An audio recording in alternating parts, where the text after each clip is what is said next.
Well, this certainly has been the worst in my lifetime. We've had a huge rally because governments everywhere have printed and spent staggering amounts of money. But David, it just means the next time it's going to be worse still.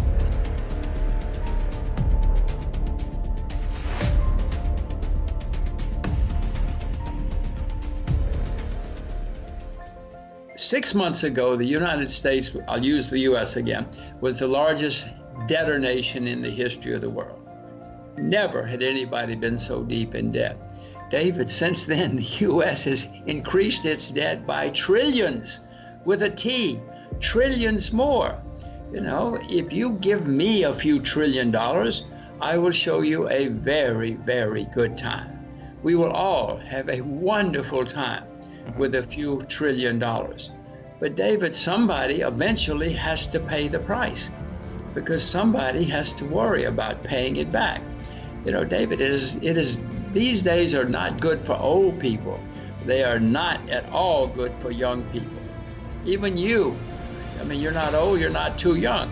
I have young children. Oh my gosh, America's leaving them a terrible, terrible legacy, which they're going to struggle with all their lives. You know, but right now, there's an election in November. Everybody wants to be reelected. So they're doing everything they can to be reelected, but it is leaving a very, very bad aftertaste. Well, it's usually something we're not looking at. You know, it's usually some small company or small country that gets into trouble, and then things start snowballing. You know, even if you go back a few months, December and January, markets in some parts of the world were already starting to have problems, and then along came the virus and popped the bubble. It usually works that well. Usually we don't have a worldwide epidemic, but well, actually, I take that back. We have had worldwide epidemics before, but never before have politicians reacted the wrong way. You know, in 2009, David, we had the H1N1 virus in America. Well, they didn't close McDonald's. They didn't close the airports. This time, for whatever reason, politicians and academics and journalists seem to have overreacted and said we have to close the whole world. We've had many epidemics. Never before have we closed the whole world. So in my view, they made mistakes, and that's what has made this so horrible. But we had a lot of debt as well. And so now we have more debt. And next time around, that huge debt is going to leave us all with worse problems. Well, at the moment, the U.S. dollar is going down, so that means somebody's selling it. But most countries in the world, I anyway, you know, I wonder all the time about where to put my money. And I don't find any place that's really a great alternative to the U.S. dollar at the moment. The pound sterling, forget it. The euro, maybe temporarily. The Chinese currency, yeah, but it's blocked, so you can't do a lot there. Japan, but they have huge problems in Japan. So, David, the answer to your question is, I am looking every day for the place to put my money. I have not found a suitable long-term place yet. I own a lot of U.S. dollars, but not because it's sound. I own it because during turmoil, people look for a safe haven. Because of history, people think the U.S. dollar is a safe haven, so I own it. But David, it's going to get overpriced before this is over. Then I'll have to sell it. Could turn into a bubble. I'll certainly have to sell it if it turns into a bubble. But not yet. I mean, yeah, some money's leaving, but not huge amount yet. But yes, for a while, as I said, as the turmoil gets worse, as the bear market worldwide gets worse in the next, I don't know when, few months from now, more money is going to go into the dollar.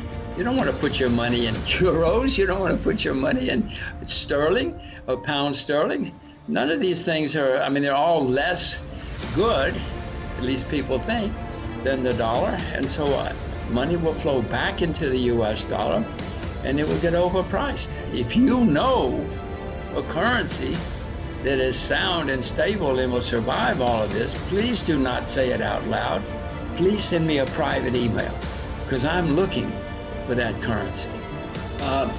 Gold is not a currency. I know that there are people who think it is. It's certainly a Kitco, but you cannot walk into McDonald's and buy a hamburger with gold.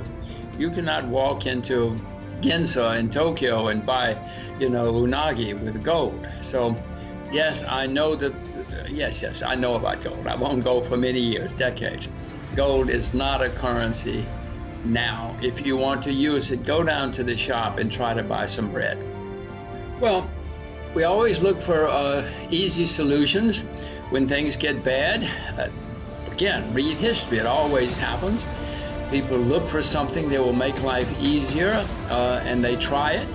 They try it. If there's a theory lying around, they say, "Oh, let's try that. Let's try that for a while." That's what more money today will be, MMT. They will try that, but in the end, everybody cannot just print money, or let's put it this way, never in history has that worked in the long term. It may work in the short term, but if it works, eventually all currencies are debased and people have to look for something stable. Now, back to gold and silver. Throughout history, people like me have always turned to gold and silver in times like this. I mean, you weren't asking about gold yet, but David, the politicians and the academics and the bureaucrats tell you gold is not worth it. Gold is a barbarous relic. That's what they call it. Maybe, but peasants like me throughout history know that gold and silver, okay, it may be a barbarous relic, but I'm going to own it.